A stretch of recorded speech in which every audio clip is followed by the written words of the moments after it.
Embark on a journey through the veiled corridors of history, where ancient whispers hold the keys to forgotten wisdom.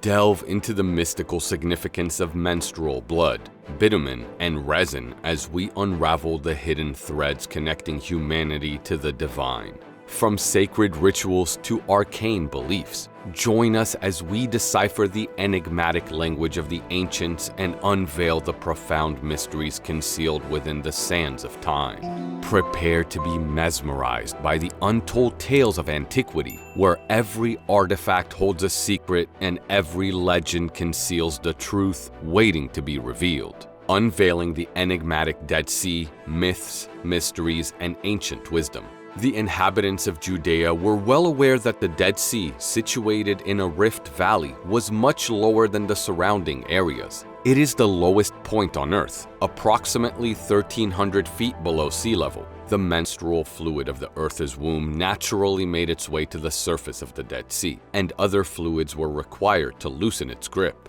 the sacred mushroom and the cross. The Dead Sea's proximity to the Earth's center, considered the source of knowledge, played a significant role in establishing the Essene settlement at Qumran on its western shores, renowned for the Dead Sea Scrolls. The sweltering heat during the summer months, combined with the belief that this was the closest place to the eternal fires of Hades, led to the development of the myths of Sodom and Gomorrah and their destruction with fire and brimstone.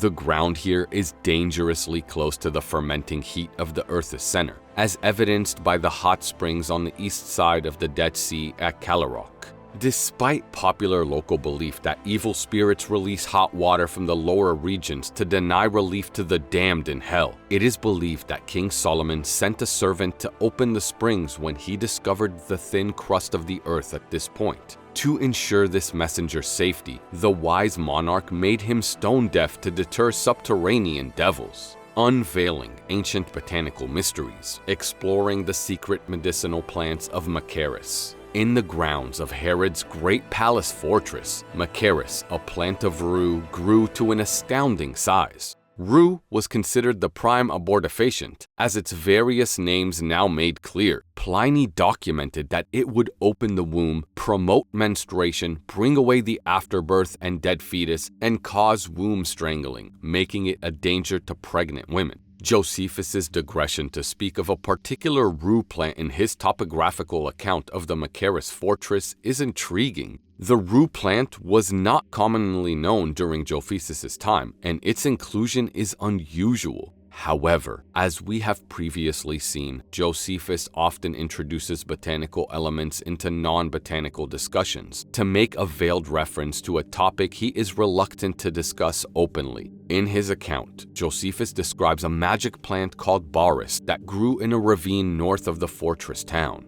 The plant is believed to be the mandrake, known for its religious significance and supernatural properties. According to legend, the mandrake could be safely extracted from the ground by tying a dog to it and calling the animal to follow. The dog would pull out the mandrake and promptly die, serving as a vicarious victim for the person who intended to remove the plant. The canine sacrifice was considered worthwhile because the mandrake root was believed to have the power to expel demons or spirits of wicked men that enter and kill the living when applied to patients. Unveiling the sacred alchemy, exploring ancient beliefs and rituals of creation.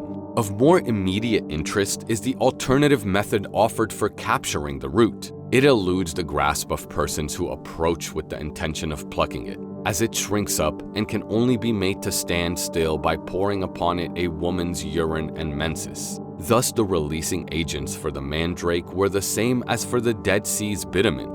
Furthermore, the rue, which shared some of the medicinal and abortive characteristics of pitch, was highly regarded in antiquity as an antidote to poisons, particularly of serpents and fungi. We may therefore suspect that in Josephus's mention of the hot springs of Machaerus, the giant rue, and the mandrake in the same passage, he is quietly expressing a currently held belief that this particular location by the Dead Sea held a special relevance for the holy plant and its antidote. The ancients recognized a homogeneity between mineral pitch and the resin of trees, particularly the pine, to which the name pitch more properly belongs. Thus, Greeks have the term pissus faltis, that is, as Pliny remarks, pitch combined with bitumen, and this author states that bitumen is commonly adulterated with vegetable pitch. Acacia was another tree whose resinous sap was compared with human menses. Pliny states that its purple gum had the best tonic and cooling properties and checked excessive menstruation. The Arabs are said to make amulets from the gum of the acacia with the idea that it is the tree's menstrual blood and that they may thereby avail themselves of its power. The acacia shared honors with the cedar for providing wood for the furniture of the Jewish sanctuary, and was even used to construct the ark itself, sacred mushroom, and the cross. Both bitumen and resin are highly flammable, making them a potent source of fire. Fire is an essential element for creation.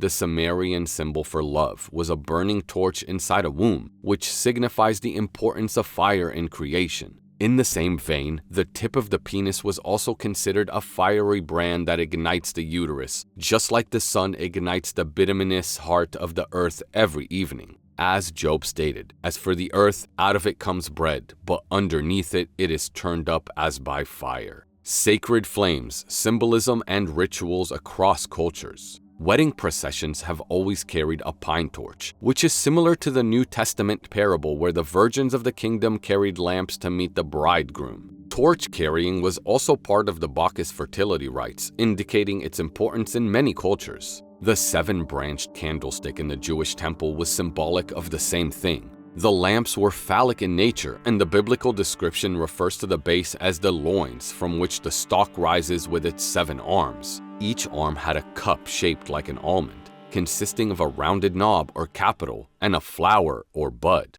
The name of the almond tree itself comes from a Sumerian word meaning stretched penis, in reference to the tree being the first to bloom. In Sumerian, the awakening of the male organ was used to express sunrise. The Catholic Church's practice of lighting candles before the Virgin Mary has its roots in the ancient tradition of lighting lamps before the Holy of Holies in the temple. During Holy Saturday, which is celebrated the day before Easter, the Church performs a fire ritual rich in symbolism. The ceremony begins with the striking of new fire from a flint, and coals are lit from it outside the church. The fire is then blessed and brought into the church, where it is used to light a candle containing 5 grains of incense. As the ritual progresses, the biblical creation story is read, and the role of the creative waters is rehearsed before the baptismal font. The water is blessed, and prayers are offered for God to make it fruitful for the regeneration of men. The priest breathes 3 times on the water in the form of a cross,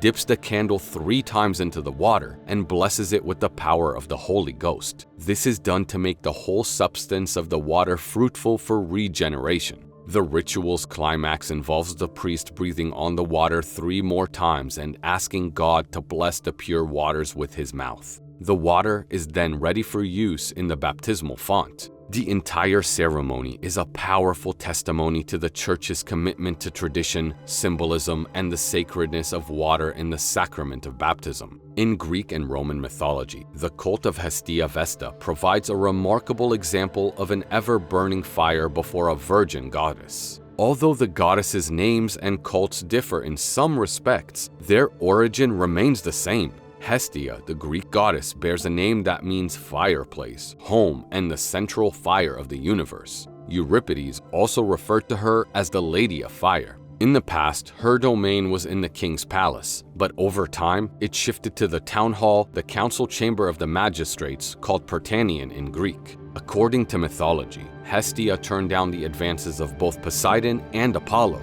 and she was unwilling to marry. Instead, she pledged an oath to her father Zeus that she would remain a virgin her entire life. As a reward for her great sacrifice, Zeus bestowed high honor upon her. She has her place in the midst of the house and the richest portion. In all the temples of the gods, she has a share of the honor, and among all mortal men, she is the chief of the goddesses. As we conclude our journey through the veiled corridors of history, we invite you to continue exploring the depths of ancient wisdom and symbolism. Like, subscribe, and leave a comment below to share your thoughts and join our community in unraveling the mysteries of the past. Thank you for joining us on this enlightening voyage, and may your curiosity guide you on many more adventures to come. Until next time.